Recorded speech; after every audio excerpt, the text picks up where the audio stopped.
The QPR podcast is in association with 101greatgoals.com. For post-match Premier League press conferences, FIFA 15 videos, freestyle clips and much more, subscribe to the YouTube channel at youtube.com/101greatgoalsyt. QPR, QPR, Response Rangers are on the up and up. QPR, QPR, now we're heading for European Cup.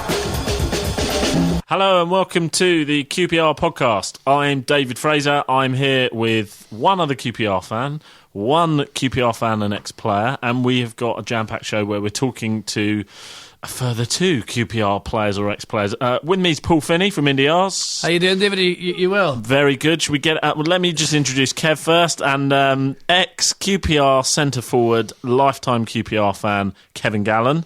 Good evening. Good evening. Let's get it out of the way first because I know you're going to mention it. I just got scared by a bat. We're not sure if it was a bat, a robin, or a pigeon. Yeah, it could have been anything. It had wings, and David totally cacked himself with the Thank God, David, you got the brown trousers on. Yeah, And he just looked. They're as not well. brown. He actually screamed. We are recording somewhere which is we kind of had a very dark walk towards the studio where we were recording, and a bat flew out of a tree, and I wasn't prepared. Well, we for would it. call it this place the Bat Cave. Exactly, it is the Bat Cave. Right, we've got loads to talk about. Let me just do the housekeeping at the start. You can get all the links for our show at qprpod.co.uk, and it is a new sort of destination, new website. Everything is new, so if you listen to us before, you will have to resubscribe. If you want to listen to us again, all the links are there. The only other thing you need to know is look for us on Facebook at the new QPR podcast, and on Twitter we are at QPR Pod. We're recording this Thursday night, 24 hours after we played Arsenal. We have two interviews tonight. We've got Matt Phillips on the phone in 3 or 4 minutes' time, and then after that we've also got Paul Furlong, your old partner in crime, Kev. Yep. Good mates or just work colleagues? No. Get on well with Paul. Yeah. On and off the pitch, yeah. Not Great an Andy bloke. Cole, Teddy Sheringham thing going on? Not at all, no. Paul's a really nice bloke. Who would you be in that Andy Cole, Teddy Sheringham? Probably Teddy Sheringham. Yeah. Everyone would probably want to say they're Teddy Sheringham. Or I guess, just- wouldn't they? Yeah. Yeah. Anyway. What? I meant in style of play. Oh, sorry. I don't really... Goodness Oh, sake. yeah, Yes, probably. Yeah, I meant Teddy yeah. Sheringham. I Everyone thought would you want to said- be Teddy Sheringham, wouldn't they? Oh, Because no. they fancy themselves as that cultured sort of centre-forward number 10. Thank you, David. Yes. He came into my shop once and brought flowers. Did he? Was it that Funky Flowers in Barnet? Mm-hmm. Oh, You okay. never mentioned that. Never. Before we get Matt Phillips, let's briefly talk about the game last night. Kev, were you there? I was, yes. What did you think? It was just actually a very good game. I thought we started off really well. First 20 minutes were very direct, put the ball in the box. I've got to say they defended well. The amount of times Mertesacker headed the ball out from crosses was like he had a magnet on his head. And then as the game wore on, I think their sort of their passing and their ability in midfield to keep the ball and that extra little bit of quality in the end shone through. And they have got some really good players. I was really impressed with some of them. Just Sanchez was just wonderful, and Cazorla. I don't think he gave the ball away, but we've done some really good things. And against a lesser team, we probably would have won. But that's the top. Do you think? Yeah, Do you think we played yeah. well enough, but we just came up against a really good team on form. I think so. I think look, at the end of the day, they've spent one of their players is Ozil, who was okay for them, who hasn't really pulled up much trees, but he cost 46. Was it 48? Something outrageous. And what was Sanchez, 39 or 30? I mean, that's a big gulf in gap of what we spend, and they're a very good team. But we played well. We hit. We looked tired towards the end. Well, you do, because when you're chasing the ball all the time, it's hard work. And in your opinion, that's nothing to do with the travel and the flights coming back from Dubai. No. That's just That'd be Arsenal refreshing. knackered us out. No, but when you're chasing the ball, and I was sitting next to a friend of mine, and I said, look, you cannot chase the ball for 90 minutes. Physically, for one, it's just, you've got to be super fit, but mentally, it's that when you go and close down for half an hour, it's okay. But then once in the 60th minute or 65th minute, when you get a little bit tired, mentally you think, I don't really need to close down there and I'll rest there. And that's when a top team gets you. When one person or two people don't do their jobs 100%, then you get killed. And that's what will happen. I mean, for the first goal, Cranshaw gave the ball away on the edge of the box. Yeah. And 10 seconds later, it was in the back of the net. Back of the net, and that's I bad thought play they by were so quick. Arsenal. Also, Yeah, their first touch. But also, people got to remember, on their day, on Top Game, they would give Barcelona a good spanking. If they could. They do. They're a top-class side. We done some good things, and, it was... We had some long shots. I mean, Charlie hit a shot in the first half that just whizzed past the post, but we didn't really create an outstanding chance where you say, well, he should have scored there. No. Charlie created a couple himself. Of just long shots. I think Matt Phillips hit a long ranger, which was excellent. But, we needed to create that one chance. And if we would have gotten the lead in the first goal at QPR, especially at QPR's ground, the first goal is massive. Tight pitch, you can close the game down. And if you get it, usually the team that gets the first goal, not all the time, because that would be saying, because it's not true, but usually they always come out with at least a point, or usually win the game. But the thing is, I noticed as well, that when they got the ball, they just it was like 3 passes, bang, gone, the pace. Whereas we were kind of tiptoeing a wee bit around them as well. Plus, my mate beside me was saying as well, which is, perhaps, do you think we should have got in their faces a bit more and roughed it up a bit more? No, we did, and especially in the first 20, 30 minutes, we did, but it's impossible. You just cannot keep that momentum and that pace of closing down. It's just physically, you cannot do it. But they sort of knew what sort of game plan we did. They played a high line because they know we have got no pace up front to run over the top. Yeah. So they play a high line and they condense the pitch.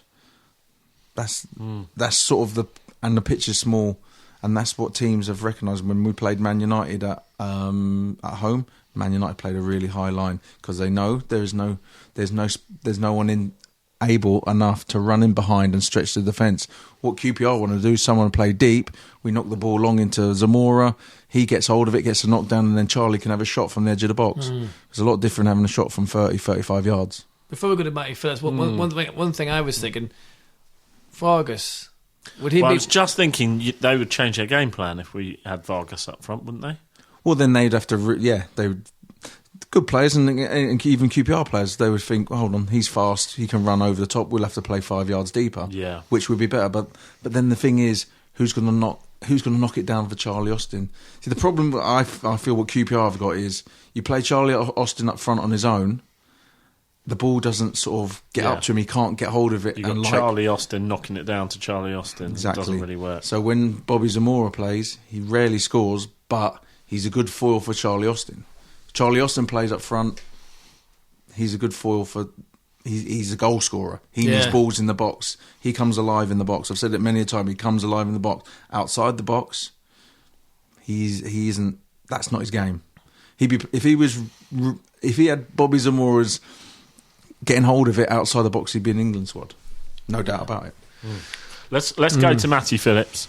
Very good point, though. We will come back to all of that. Really, really interesting, actually, as someone who's scared of bats, pretty clueless about football and scared of bats. It's really interesting hearing that insight. Right, hopefully, on the end of the line now, we've got Matty Phillips. Matty, since you come back into the side, how have you felt about that? Because you looked a wee bit not unhappy, but frustrated, shall we say? But since you come back in the side, you seem to take in your chances really, really well. And last night you were very, very unlucky to get a great goal. Yeah, I'm back enjoying my football now. It was a tough time for me at the start of the season. I think I was just coming back from my injury, and I needed a few games. But obviously in the Premier League, you don't get no sort of bedding in time, so it was difficult. For quite some time now, I've been chomping at the bit, waiting for my time to come. And the Chris Nowis came, and it's time to repay the fans that stuck by me and the manager that shown me faith and belief in me. You seem to be having a new lease of life under Chris Ramsey, Matt. Yeah, definitely. He's taken a lot of time to work with me on the training pitch, as is Kevin Bond. So off the field, sitting down with me and talking to me, helping me, positionally, it's just as important as, sort of on the field. So it's taken a lot of time, and with performances, hopefully I can repay, as I say, his faith and belief in me. And what we've just been talking about the game last night, Matt. Have you woken up and sort of reflected on it this morning? What's your take on it? A bit disappointed, if I'm honest.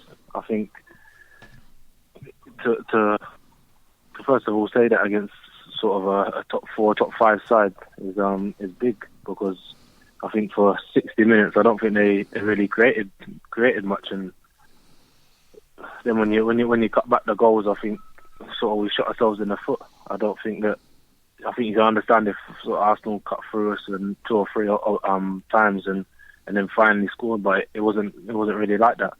I think we the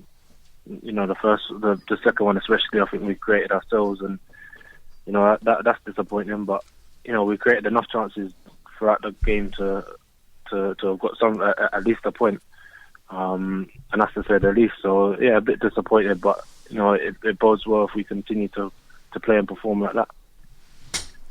Hi, Matty. It's Kevin Gallen here. Oh, yeah. Right. Does you think, you've come back in the team and you're playing well, much better than what I seen you at the start of the season? Is that because you've got the manager has a bit more faith in you, and you think you're not under as much pressure, and you think that even if you have like an average game, that you'll probably start the next game, and it gives you that bit more belief to express yourself a little bit more? No, I don't necessarily think of it like that. I was the one that bought me, and he bought me an injured, and it took me a while to get going, even in the championship. So I'm not going to blame no one else. My form, I know myself. I'm critical of myself. I know myself that wasn't good enough at the beginning of the season, and I'd probably deserve to be taken out the side then. But as I say, I got myself fit, got myself strong over a period of time, and for a while now I've been chomping at the bit, as I say, to get back in. And it's taken a change of manager, but Chris Ramsey's been brilliant with me. Oh yeah, well you look like revitalised anyway at the moment. So hopefully you can keep that form up for the rest of the season, and get a few goals and create some more. It'd be great. Yeah, definitely. Now, when you got in the dressing room last night, I mean, Chris Ramsey was quoted as saying he felt sick and got it for the team. You didn't really leave a lot on the pitch last night. You boys gave it your all. Did you feel absolutely drained? Yeah, but for the remaining 10, 11 games, whatever it is, you'll see the boys. There's plenty of competition for the places, and Chris he's shown that not afraid to change it. He's brought in a couple of young boys as well that have come in and done extremely well. So there's plenty of competition, and I think you'll see for the remaining 10, 11 games that everyone's going to be giving it their all and leaving nothing on the pitch. One thing I will say that always makes you a wee bit iconic with QPR fans, like Kevin sitting opposite me here. If you can hit a winner against Chelsea, it would never go amiss in helping you with your career. So bear that in mind when we play them lot down at Rangers. We'll do. Good man. Matt, what have we got? 10 games left? 10 games left. Yeah. How are you and the boys feeling? And are we going to do it? Yeah, definitely. I think everyone throughout the camp believes that. We've got a manager that believes we'll stay up. We've got players that believe we're going to stay up, and I think especially at home, the place is rocking. And I think I said the box can be anyone at home. I'm coming, but as I say, plenty of competition for places, and everyone's playing in the right direction. So I think everyone's confident that we can do it. Okay, Matt, we're going to let you go. Just finally, have you got a message for the fans that are listening to this? Just thank you, and keep getting behind the boys, because they really are top man. Great, Matt. Thank you very much. Thank you, Matt. Good luck. Getting back in the team. Cheers. And good luck. Good luck on Saturday, especially against Spurs. Thanks a lot. Enjoy yourself. Cheers. Thank you. Bye-bye. Bye. Seemed like a nice enough fella. Level-headed, very down to earth. I think so, and he's been playing well. Despite the fact your phone's rubbish with connections, I think it's actually the I lead. Well, I'll blame the lead anyway. Should we try? Yes. Indeed. What do we think about Matt Phillips? Are we back on now? Yeah. We're back, straight in. Back in the room. Straight in. Okay. No, I actually think last night I thought he played really well. He looked strong. Like I was watching at the start of the season and during the season, he was like there was times when he looked so out of confidence. Maybe it was because of fitness. He couldn't like pass it or cross it. But last night he looked like a different player for me, and he wanted the ball all the time. He tried cross every time he got it. He tried to have an end product by putting the ball in the box. He looked strong. He was getting hold of it. He was winning his headers when we were playing like maybe a diagonal, because he's a big lad. He can win the flick against a little fullback, and I thought he played really well. I felt like there was a lot of responsibility on him last night to provide the crosses, because Darnell Furlong isn't perhaps going to do that just yet, and the left back doesn't seem to pile loads of crosses in. Doesn't really cross it. Let's be fair. Junior Hoylett plays on the left and cuts in on the right, and has do you know what I mean? But where Matt Phillips is on the right on his right foot, he goes down the line and tries to put crosses in from the byline. That's what he's good at. He's very quick, straight line. He's not one of those players who comes off the line and passes it into the centre forward and plays 1-2s. He's very direct, gets the ball, tries to beat his fullback and puts balls in the box, which for the two centre forwards is great. So actually now he's very important to us, because if he wasn't playing last night, there's no crosses at all coming in. Well, no, but they come. Not at all. So yeah, you know, Charlie and Bobby, that's what they want. They want the ball in the box. So they just, when you're centre forward, you want that ball coming in, and you want to know when it's coming in. You don't want people out on the wing jinking and turning, and you just want a winger to get half a yard, whip the ball in so you can make your run. And who was your boy? Who did you always rely on for crosses? Well, Gareth Ainsworth is very similar. I mean, my early days, it was Andrew Impey on the right. He was excellent, and Dave Barsley. Oh, that's right. We there was a stat of how many goals together you and Andy Impey. Yeah, and then on the left was Trevor Sinclair. So I mean, I sort of played in two sort of eras. I played in that era, and then had a bit of a dodgy era, and then we went good again. And then Gareth was playing on the right, and then Martin Rollers played on the left, and then Cookie came on the left. That's right. And Gareth and Rowley would alternate, or Rowley would play in the middle. But with Gareth would be just, you wouldn't even come short with Gareth. Go he wouldn't be just get in the box, because he would just head down and whip the ball in. You wouldn't even come short. With maybe Martin Rowlands on the left, you might come short and play a 1-2, and he'd cut in on his right. But with Gareth, and it's similar to Matt Phillips, don't come short, don't try and get a 1-2, just get in the box. Let him knock it past his fullback and whip it in. What do you think is the problem going back to Hoylett? I mean, because he's clearly a decent player. He's clearly got ability. There's no two ways about it. But it's just everything he seems to try doesn't come off. Or I just feel I feel he needs to get his left foot working a little bit, because if you're a right back playing against Hoylett, you sort of know from the videos of the games before what he's going to do. And I'm going to ask you, what he's going to do? He's going to cut in on his right and try and have a shot. Or put a cross in. Or just pass it if you're a right back to someone else. So if you're a right back, what are you going to do? Show him the line. Yeah. Show him the line, because you know he ain't going to cross it with his left. Yeah. But with Matt Phillips, you show him the line, but he's got power and pace. He might be able to beat you down the line. And at worst, he'll get a corner or a throw-in when he whips in, or get a block. I actually thought Matt Phillips looked all right last night when he had to switch over when Isla came on. Yeah, and to be fair, he got the ball and got it on his right foot and just whipped the ball, and that's how Charlie's goal came. He just got the ball, whipped it in, it bounced nicely, it fell to Charlie, and it was a wonderful finish. So, sometimes when you just, the last 10 minutes, you need to just put the ball in the box and not hope, but then you get a knockdown, and it's always, if you've got a goal scorer and it falls to him, then it's great. It was your favourite player for creating goals that in your time at Rangers? What, playing or watching? The playing with. Oh, sorry, I'm talking to you as a player, not as a fan. Did you never play with Sinton? Not majorly. No. I know you didn't. Not one game, but I obviously trained with him. But he left and Trevor came. But Andrew Impey was great. Yeah. Trevor maybe could do more spectacular things, but Andrew Impey was a great worker for the team. He could defensively and going forward and whip crosses. He was a very excellent player. Trevor could do like the extraordinary with overhead kick and score like a wonderful goal.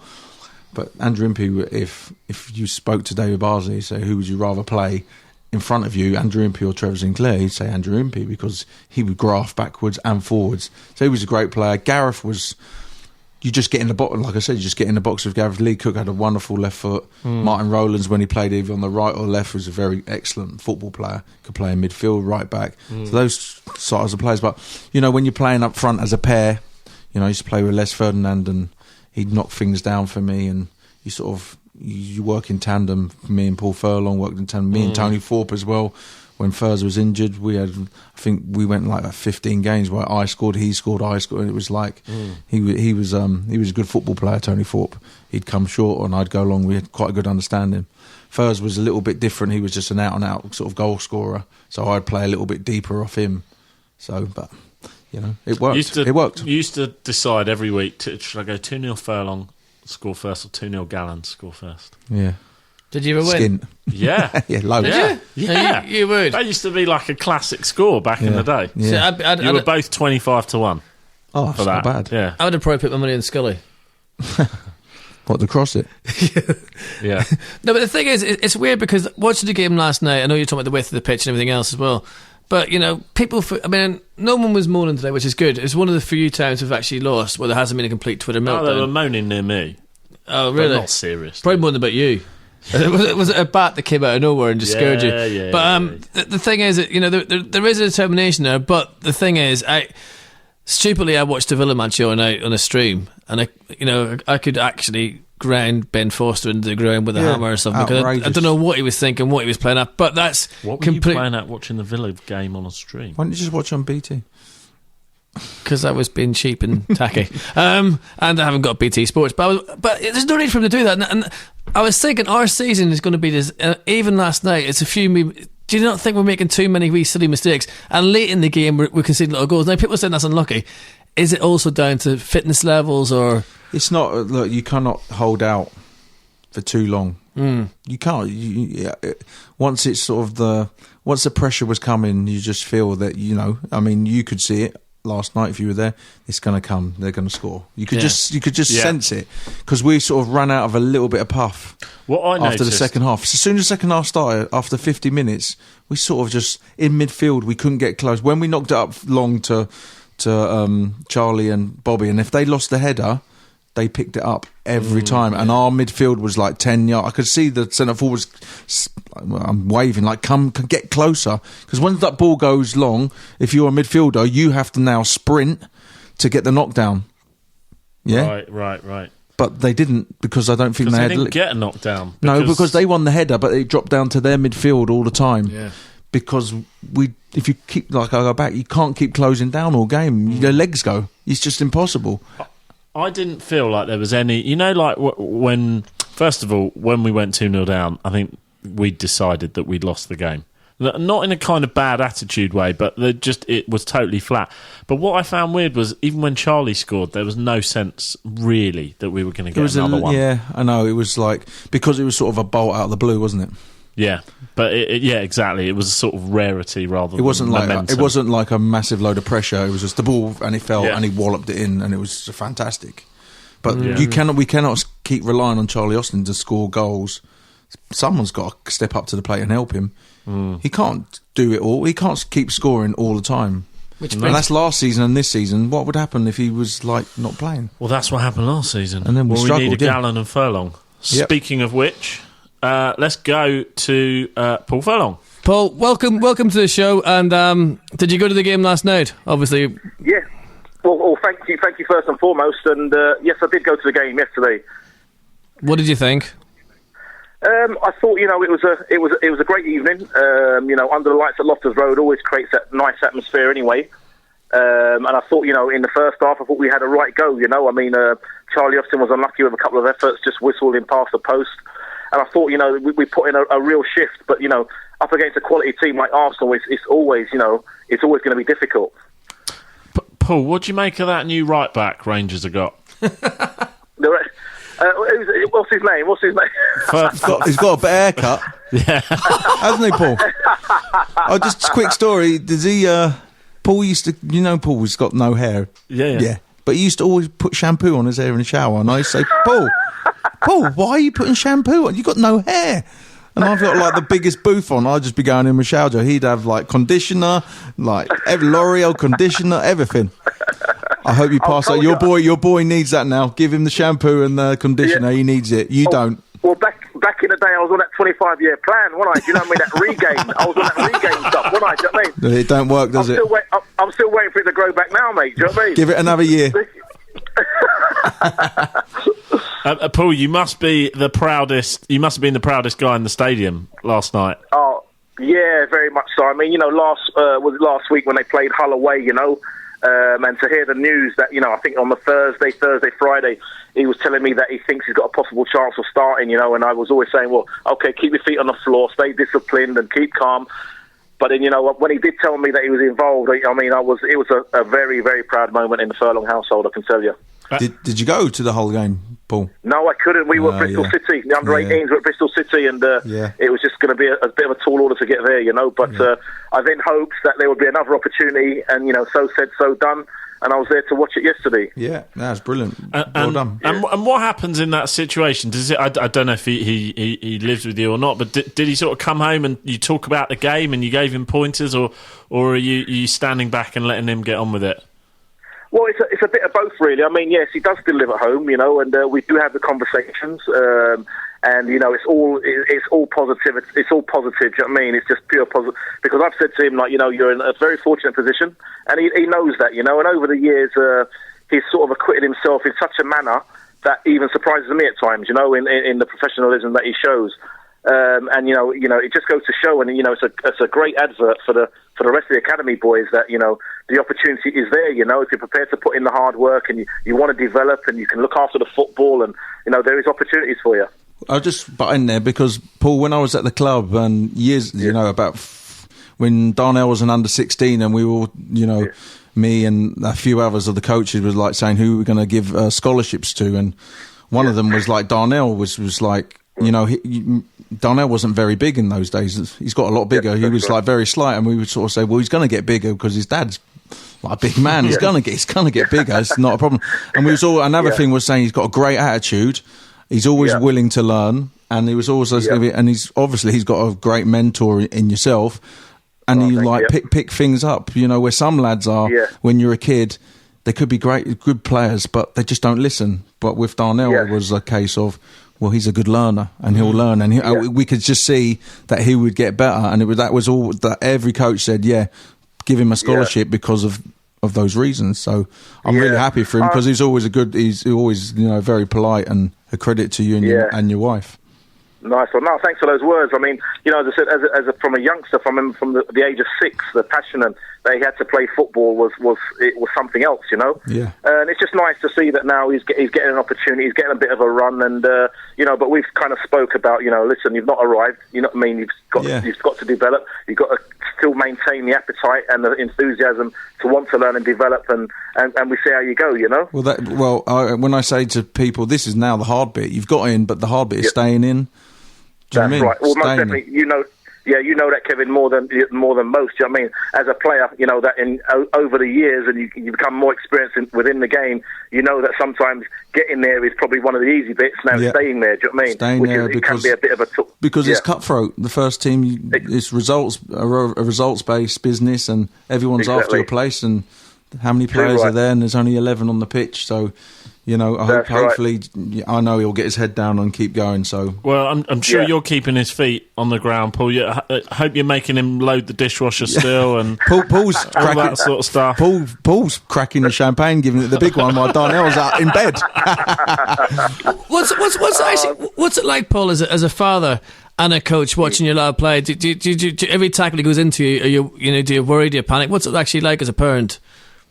Well, I think, sort of knowing the game myself, I mean, I'm there kicking every ball and heading every ball when he's playing, and I do feel the nerves for him because I know exactly the sort of feelings he's going through at any given time, But for me, as I said, the way he conducts himself has been really amicable of himself, and long may it continue, really. Takes after his mum then, yeah? Yeah, that's where he gets it. Hey, don't tell her I said that, you know what I mean? No. Now, talking about your time at QPR, Obviously, Hillsborough and everything else is memorable, but is that your most memorable memory at Rangers, really? The day at Hillsborough with yourself and some other fella scoring? Or Oldham.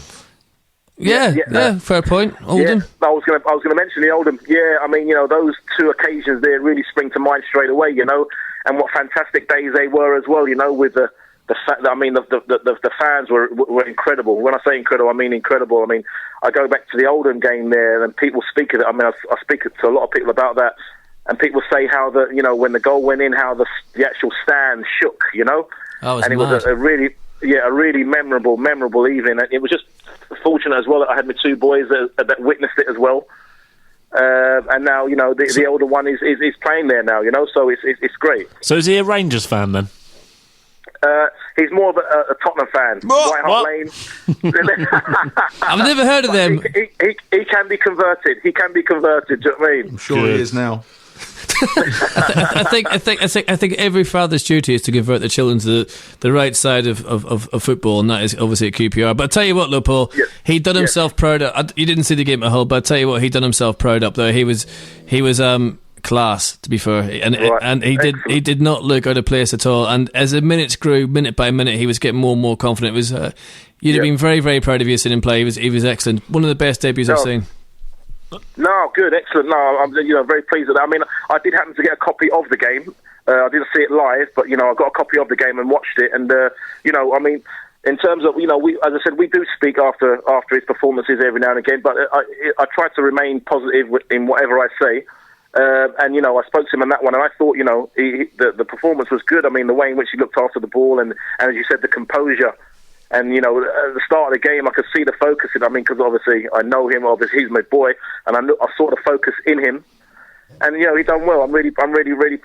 And in terms of expectations for him, he's exceeded expectations I had for him so far. Paul, just a quick one. Do you know when you speak to him after the game? Do you tell him what you used to do, just shoot on sight? just shoot. Do you know what I mean? Get the ball and bang it. If in doubt, just shoot. Do you know what I mean? You love it. Nice one. God, Paul, you're also back at the club coaching the younger teams. What's a lot of change at the club, as always, perpetually it seems. But recently, with the change of management and the change of structure, what's the mood like there amongst all the teams really up to the first team? Well, I can say for definite, I mean, Chris coming in from Tottenham has, no disrespect to the guys that were there beforehand, but it's been like I wouldn't quite say a breath of fresh air, but it's been a real sort of revelation almost. I mean, in terms of opportunities and development pathways, not only for the players themselves, but for the coaches as well, I mean, we've had, just to give you an example, we've had first-year scholars at QPR who have trained with the first team. We've had under-18s again representing the under-21s on a weekly basis, So in terms of the development, things have really cracked on since Chris has arrived, That's good. And listen, it's kind of just popped into my head, really. We've been talking to you for 10 minutes and Gallen's kind of stitched you up 2 or 3 times. So give us a couple of things we need to know on him. That's clean. What can I think? Is not clean. Is he still waxing his chest? What? Yeah. I just showed the lads my chest. I never knew whether it was quite real or not. Do you know what I mean? He had one of those Sean Connery type chests. Do you know what I mean? So the women love it. Sure the women love it first. The women love it. I've got a medallion as well. And brilliant. Just sort of on the questions about back in the day, we were asking Kev this actually, who his favourite player was, who kind of teed him up with the most goals. What provider or midfielder did he like playing with? And he mentioned a couple from sort of different eras: Trevor Sinclair, Gareth Ainsworth. Who always provided you with the goods at Rangers? I'm here. I'm here. He's here. Kevin's definitely one. I love it, Paul. Definitely one. Thank you, Paul. Checks in the post. But for me, no, I picture people like Lee Cook, Kevin McLeod, Gareth Ainsworth. These are boys that played in wide areas, and got the balls in the box. Like, you know, that's what I thrived on. I loved crosses coming into the box, and these boys, you know, used to supply them for me. So yeah, the likes of those guys. Yeah, well, that's. I've got to say, I forgot about Kevin McLeod. On his day, he was a very good player, wasn't he? I mean, he's quite quick, and he could put it on the money, you know, when he got in those areas. Great left foot. He was just mad as a hatter. Yeah. And I'll never forget his very first day in. I remember we were all in the change room, and I think Ian Holloway came in and obviously introduced him to the boys, and they said, because obviously he was very quick.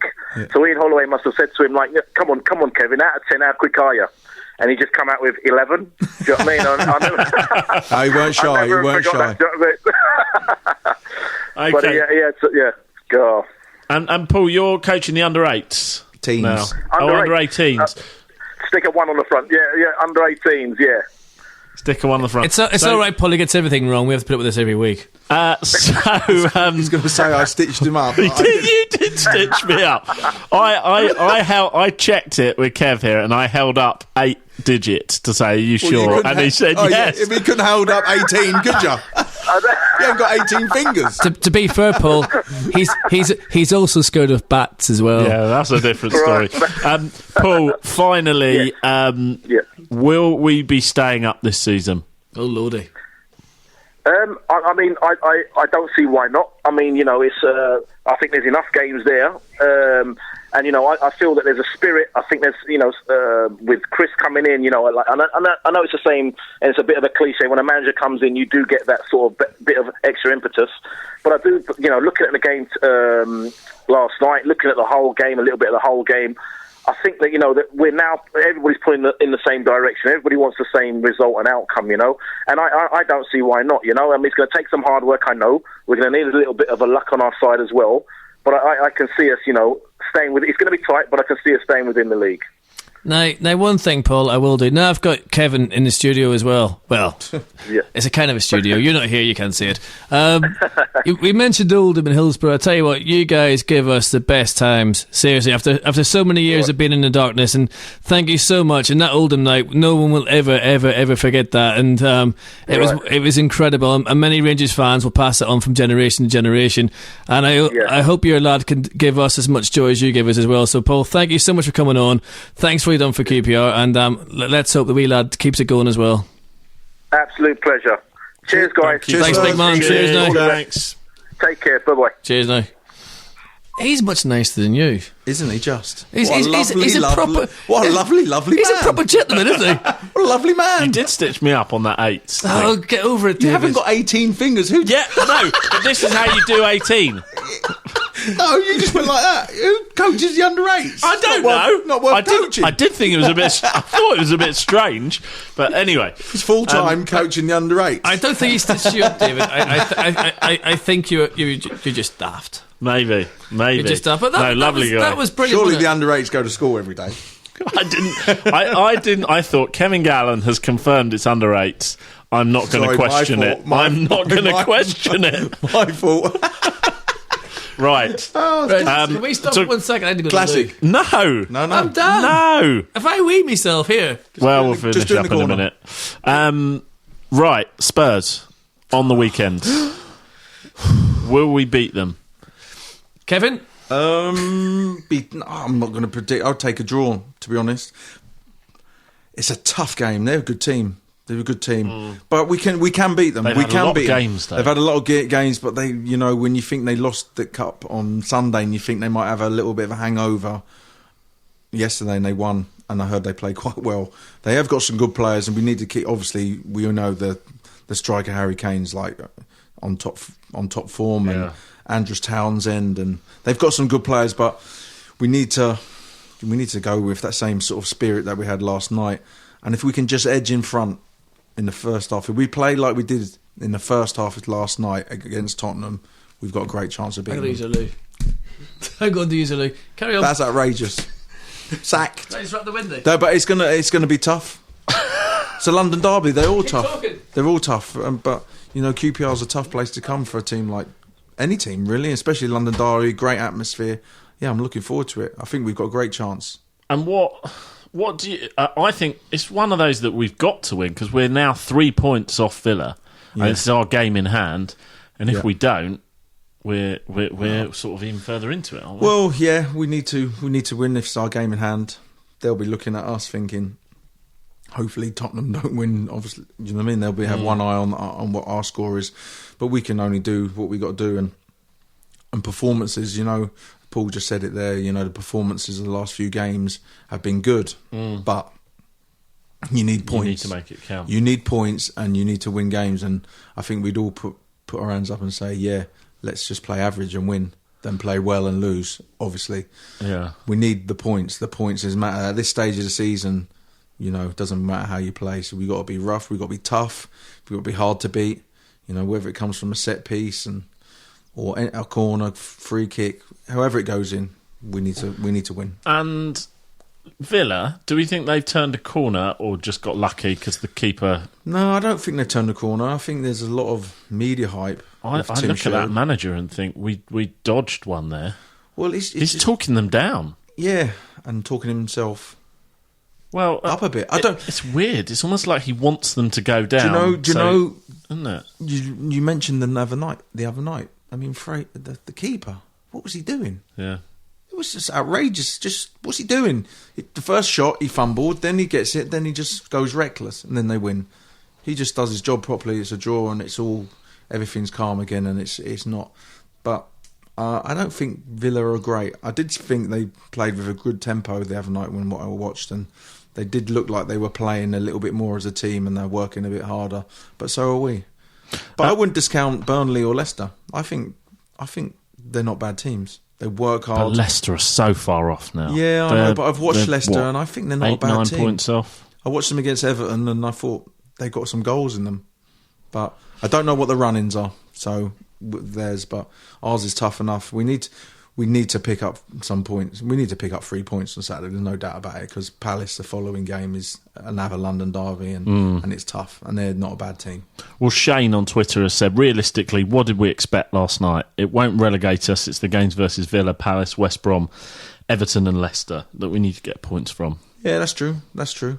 But I know that won't relegate us, but every game's 3 points at stake. So But let's there's get them enough. against. It We're doesn't playing matter. enough teams, and we're not so far off. It's not like 2 years ago, is it? Whatever it was, no. 2 years ago, when we were just miles off. No, that was just really looking back. That was like impossible. We were in dreamland, thinking we'd get out of it. We've got 22 points. I think it will be a low total, won't it? It feels like that. 33. Well, it's just because Man City. Here he is. He's back. I've got to be hours in the show.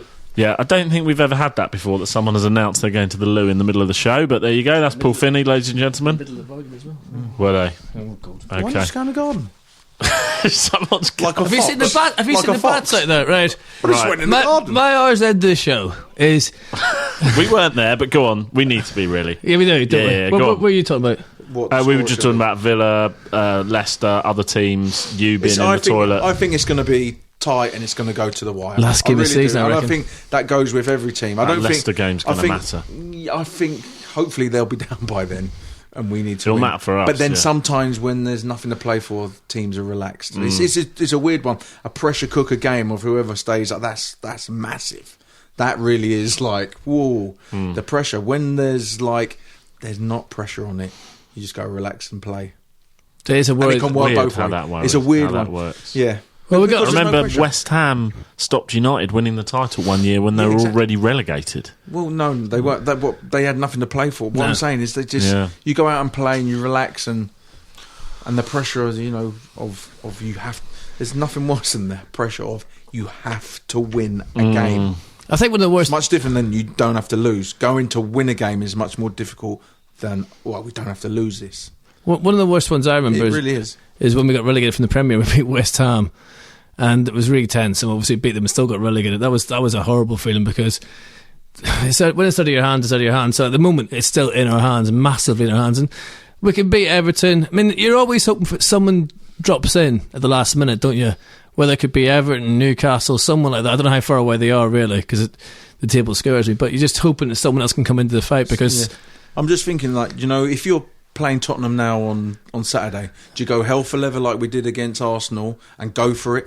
and maybe run out a bit of puff, or do we hold on, sit back and try and hit him on the counter, or let's keep it 0-0 or like keep it tight and then really go for it kicking into the loft. I mean, these are decisions the manager has to make. Sensible madness. Yeah. Do you know what I mean?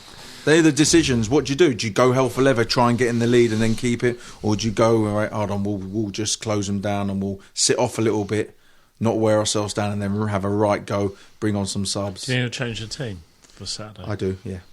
Well, okay. Where? I wouldn't be surprised if Vargas might play. I think Bobby, because he played the whole game, might just be a good impact sub. That's an interesting I one. maybe think Isla might come in at right back.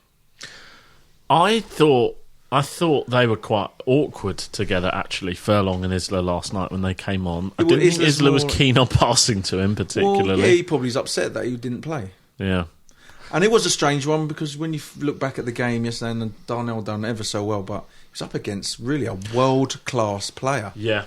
Let's be fair. Yeah. Sanchez is like going to maybe get Player of the Year or whatever. I was just it was a brave decision by the manager to play Darnell ahead of Isla because a fellow countryman, they would have had Isla's pride would have been like, you're not getting past me. Do you know what I mean? They would have been a battle because He knows when what they he's go talking about, when this they go guy, back doesn't he? when they go back the to the best. Chile national team and Sanchez is skinned and they're all going to take the piss. Yeah. I think so. Yeah. Is that what goes on, do you reckon? Do Of course, you know I what? would. If I was playing against a team and I'm playing for like a country and I've absolutely skinned him, I'll be going in first in and give it. Did you see me a couple of weeks ago against him? I'm just absolutely killed him. Yeah. Do you know what I mean? So that happens, and I thought it was a brave decision because I love was that tough. he's picked Darnell, and I love that he's in the team. But I do feel like blood him in at the right time. But it's a lot of pressure on, and Isla knows what he's doing. Yeah. And I don't know. I don't want to be the one that says don't put Furlong in the team, but I kind of felt I was sort of with what you're saying there last night against a player like Sanchez, and then who look at who else they got, Cazorla and Ozil. I did sort of feel that an maybe experienced player Isla needed against to be Sanchez in there. would go maybe the first tackle, absolutely go through him Yeah. and try and smash him to pieces. Yeah. And if they say you come near me again, Well- you're getting more of that. Well, he held his own, but also Yeah, Isla good. crosses the ball. And maybe Furlong can, but he's kind of young still, It's a big and I game. think we need those He's done crosses. very well, and I feel that maybe Isla will come in on Saturday. Yeah, Should we go 3 up top on Saturday? Just go for it. What 4-3-3? Yep. Because Because I've got a lot of you do options know to the that midfield. 4-3-3 really is 4-5-1 when we haven't got the ball. yeah. Yeah. So Yeah. do you go 4-3-3 and have one man in behind Charlie, like a Vargas? Well, that's how he's been playing Vargas, isn't it? Yeah. Hasn't he? In Yeah. that 4-5-1 when he's been Because playing. Matty Phillips will play on the right, definitely, because he deserves to play. I'm not too sure Hoylett will play on the left, but I don't know who's a replacement for we him. might put Phillips on the left. Yeah, but he's better on the right because he's more direct and he can get crosses in and whip them in. I don't know. All right. Decisions. One thing We're we not haven't in charge. One thing we haven't talked about just quickly. Yeah. Was a substitution last night. Sandro, as an ex-player, was he blowing? Everyone said he was blowing massively, and he needed to come off. Would you have risked or kept him on for 5 more minutes just to? Was he blowing more than Cranshaw? I don't. I think all 3 substitutions were not. None of them were tactical. They were all necessary. I thought all because of injuries and yeah. I But think like, Sandro, because he hasn't played for a while, they're probably thinking, hold on, Big risk. we need him for Saturday and we need him for the we following totally Saturday. lost shape when he went off there. Yeah, we did. He done well, actually. Really did. well. He's strong. He can't really get about the pitch. He's not massively mobile, but he's massive presence. And on QPR's pitch, small, there ain't that much space. If you put him on a big pitch, then might be a little bit different. But All right, listen, we got to finish up. We've been on for ages.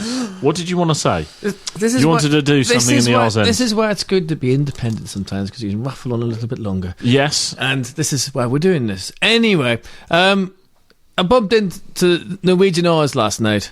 Okay. They're mental. No way. no way. I knew you'd do it, and I'm surprised at you. I said no way. And, Just don't go down the same. But you road also said Paul Furlong coached the under-8s. Go on.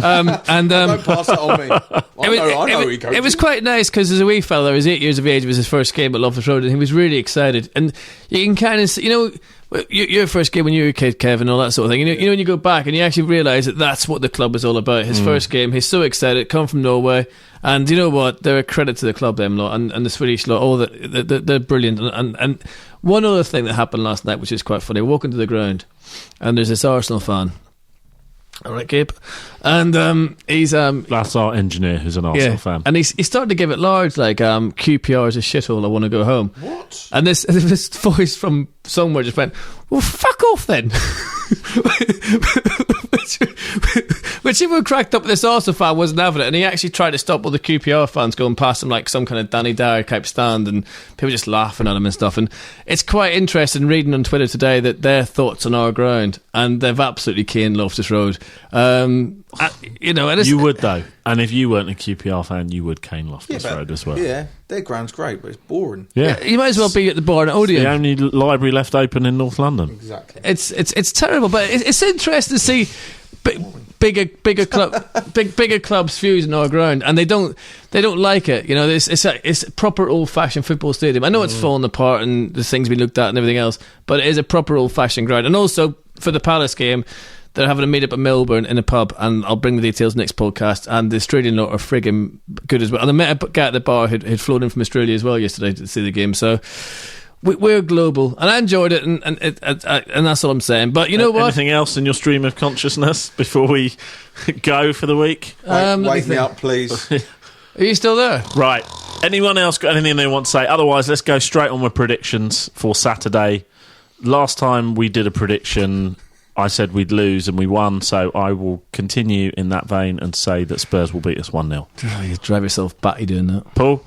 I actually think we'll win 2-1. I don't know why. I don't know, but I think we're due to beat someone soon, and I think we Tottenham on Saturday. Kev?